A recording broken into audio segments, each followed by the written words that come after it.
कोई भी नेता हमारा विकास क्यों नहीं करता? क्योंकि हम उसको हर बार जिताते हैं, इसलिए हमारे विकास को बपौती समझ लेता है। जिंदगी में एक बात बताएं आपसे, दुखी मैं भी होता हूं जब बिहार आता हूं तो। एक दिल्ली कई सारे राज्य को नौकरी दे सकता है, जबकि हमारे राज्य से छोटा है, लेकिन एक बिहार अपने बिहार को ही रोजगार नहीं दे पा रहा है। तो ये कितनी शर्म की बात है। एक कलकत्ता कितने सारे राज्य के लोगों को वहां रख के और रोजगार दे देता है। एक पंजाब कितने सारे राज्य के लोगों को वहां रोजगार दे पाता है, लेकिन हमारा बिहार आज भी भीख मांग के ही खा रहा है।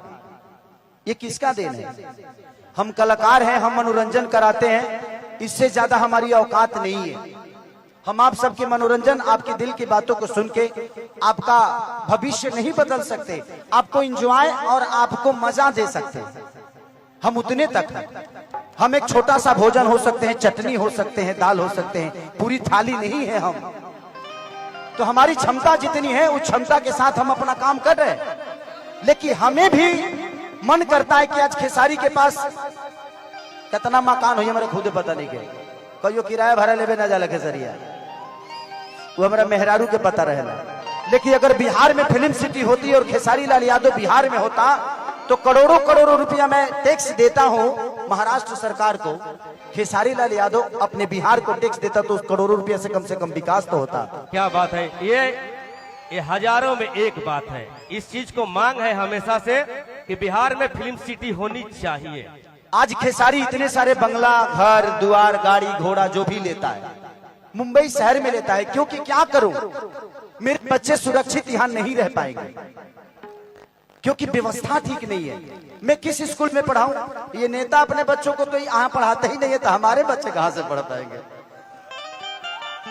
मैं यही बातें आज से 2 साल पहले किसी मंच पे बोला था तो मैं बहुत घेरे में आ गया था, लेकिन वो बातें गलत नहीं थी, वो सही थी कि हमारे यहाँ के नेता अपना इलाज कराने के लिए तो बाहर जाते हैं, तो जब वो अपना इलाज के लिए अस्पताल नहीं बनवा पाए तो आप सोच सकते हैं कि आपके इलाज के लिए वो अस्पताल बनवा पाएंगे? नहीं बनवा पाएंगे। सबसे पहले जानते हैं, पहले खुद को बदलिए। किसी का झंडा लेकर घूमने की जरूरत नहीं है, आप अपने आप को तैयार करिए। सच पूछिए तो हमारे यहाँ आईपीएस और डीएम और अधिकारी बनते हैं ना तो अपने काबिलियत से बनते हैं, उसमें सरकार का कोई योगदान नहीं होता है। हमारे यहाँ के बच्चे अगर शिक्षित होते हैं तो अपने काबिलियत से होते हैं, उसमें किसी सरकार का कोई योगदान नहीं है। और मैं अपने बड़े भाई तेजस्वी जी से एक अनुरोध करूंगा। मैं एक छोटे भाई होने के नाते एक दुख तुम है कि 14 करोड़ की आबादी में 2 लाख की नौकरी से हम बिहार सुधरने वाला नहीं है। अगर करना ही है तो बिहार में कम से कम हजारों फैक्ट्रियां डाल दीजिए। ये बताइए कि जब हमारे पास रोजी होगा तो हम रोड पे नजर आएंगे जी, हम फैक्ट्री में नजर आएंगे। आप हमें रोजी दीजिए, आप हमें व्यवस्था मत दीजिए। उतना कमाने की ताकत है कि अपनी व्यवस्था खुद कर लेंगे हम। हमें व्यवस्था तो दे दीजिए, हमें रोजी दे दीजिए।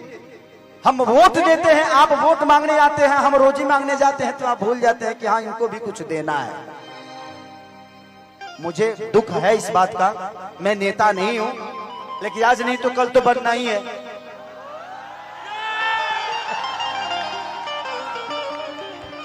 आज नहीं बन रहा हूं क्योंकि मुझे पता है कि व्यवस्था एक खेसारी के बदलने से व्यवस्था नहीं सुधरेगी। आप सबको बदलना पड़ेगा। बदलाव ऐसी चीज होती है कि हर उस नेता को डर रहता है कि इस बार अगर विकास नहीं करेंगे तो अगले बार ये लोग वोट नहीं देगा। इसलिए हर 5 साल पे बदल दीजिए। जहां जहां बदलाव हुआ है वहां वहां विकास हुआ है।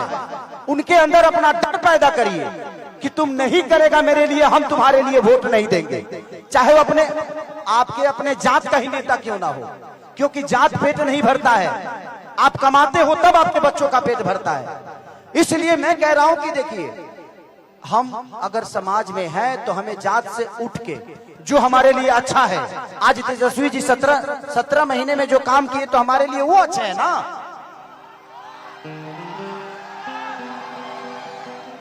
तो आप जब नहीं बदलिएगा तो फिर आपका विकास कौन करेगा? परिवार में जब एक आदमी का विरोध होता है ना तो हर आदमी कमाना शुरू कर देता है। तो कोशिश करिए हर साल, अगर तेजस्वी जी काम नहीं कर रहे उनको भी बदल दीजिए। तब जाके विकास होगा। लेकिन हमें अपने बड़े भाई पे विश्वास है कि वो आएगा तो आग लगा देगा। तो हमें बदलने की जरूरत है। मैं ये नहीं कह रहा हूं कि तेजस्वी जी को आप 20 साल बना के रखिए, नहीं। तेजस्वी जी अगर काम नहीं कर रहे हैं तो उनको भी बदलिए, क्योंकि बदलाव ऐसी चीज होती है कि जीवन में इंसान अपने आप को बदल देता है। क्योंकि हमें विकास चाहिए भाई, हमें जात नहीं चाहिए। जात पेट नहीं भरता है।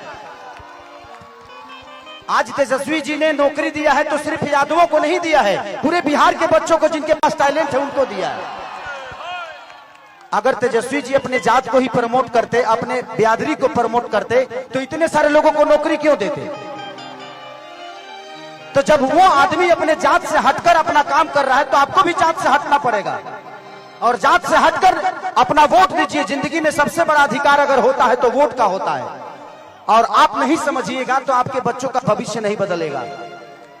जिंदगी में मैं क्या बोला, इस 17 महीने में जो बड़े भाई तेजस्वी जी ने किया, मुझे पहली बार लगा कि हमारे भाइयों को रोजगार मिलना शुरू हो गया। इससे मैं बहुत खुश हूं इस बात से। लेकिन मैं 2 लाख से खुश नहीं हूं। 14 करोड़ की आबादी है हमारे बिहार की, तो मान के चले कि अब 50 लाख भी दे दीजिएगा तब भी उधार नहीं होने वाला है। इससे बेहतर है जो पढ़े हैं वो तो नौकरी ले लेंगे, लेकिन जो नहीं पढ़े हैं उनके लिए तो कम से कम फैक्ट्रियां लगवाइए, ताकि वो भी अपने घर के और बच्चों को पाल सके, अपने बच्चों को भविष्य सोच सके। तो दिल से दुआ है उस भाई के लिए कि उस भाई ने कम से कम 2 लाख लोगों को एक रोजगार तो दे दिया। रोजगार तो मिल गई, लेकिन तनख्वाह मिली कि नहीं कर गारंटी नहीं है। ऐसे जो केहू और के हाथ में बा, पता चलो जे आज दादा नौकरिए करत नहीं 6 महीना से पेंशन नहीं मिला तो बहुत